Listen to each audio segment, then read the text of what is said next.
Science perfection চ্যানেলে সকলকে স্বাগত। আজকে আমরা আলোচনা করব আম্লিক, ক্ষারকীয় এবং উভধর্মী oxide, acidic, basic and amphoteric oxide. প্রথমে আসবো আম্লিক অক্সাইড, অ্যাসিডিক অক্সাইড। যে সমস্ত অক্সাইড জলে দ্রবীভূত হয়ে অ্যাসিড উৎপন্ন করে এবং ক্ষারকের সঙ্গে যুক্ত হয়ে লবণ ও জল উৎপন্ন করে তাদের আম্লিক অক্সাইড বলে।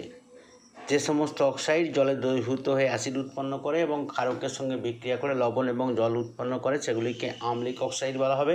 উদাহরণস্বরূপ SO2, এটি একটি আম্লিক অক্সাইড। এই আম্লিক অক্সাইডটি যদি সোডিয়াম হাইড্রোক্সাইড একটি ক্ষারের সঙ্গে বিক্রিয়া করে তাহলে একটি লবণ, সোডিয়াম সালফেট এবং জল উৎপন্ন করবে।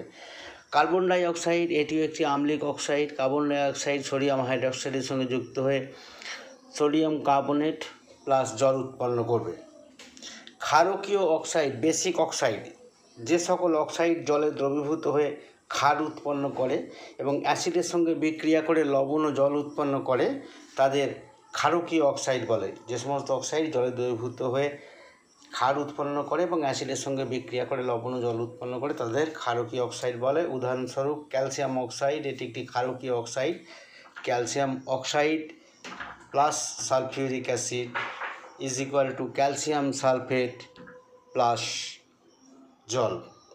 সোডিয়াম অক্সাইড, এটিও অ্যাসিডের সঙ্গে বিক্রিয়া করে লবণ ও জল উৎপন্ন করছে। উভধর্মী অক্সাইড, যে সমস্ত অক্সাইড তীব্র অ্যাসিড ও তীব্র ক্ষার উভয়ের সাথে বিক্রিয়া করে লবণ ও জল উৎপন্ন করে তাদের উভধর্মী অক্সাইড বলে। যেমন জিঙ্ক অক্সাইড, এটি একটি উভধর্মী অক্সাইড। জিঙ্ক অক্সাইড প্লাস একটি ক্ষার তৈরি হচ্ছে সোডিয়াম জিঙ্কেট প্লাস জল। জিঙ্ক অক্সাইড প্লাস একটি অ্যাসিড HCl তৈরি হচ্ছে জিঙ্ক ক্লোরাইড প্লাস জল। অর্থাৎ উভধর্মী অক্সাইডগুলো অ্যাসিড এবং ক্ষার উভয়ের সাথে বিক্রিয়া করে লবণ এবং জল উৎপন্ন করেছে। অপরপক্ষে অ্যালুমিনিয়াম অক্সাইড, এটিও একটি উভধর্মী অক্সাইড। এটি ক্ষারের সঙ্গে এবং অ্যাসিডের সঙ্গে উভয়ের সাথে বিক্রিয়া করে লবণ এবং জল উৎপন্ন করে। তা আজকে এই পর্যন্তই। আমার ক্লাসটা শোনার জন্য সকলকে ধন্যবাদ। ক্লাসটা ভালো লাগলে একটি লাইক দেবে, বন্ধুদের সাথে শেয়ার করবে এবং চ্যানেলটিকে সাবস্ক্রাইব করবে। অবশ্যই শেয়ার রাখবে। সকলকে ধন্যবাদ জানিয়ে আজকে ক্লাসটা শেষ করছি। নমস্কার।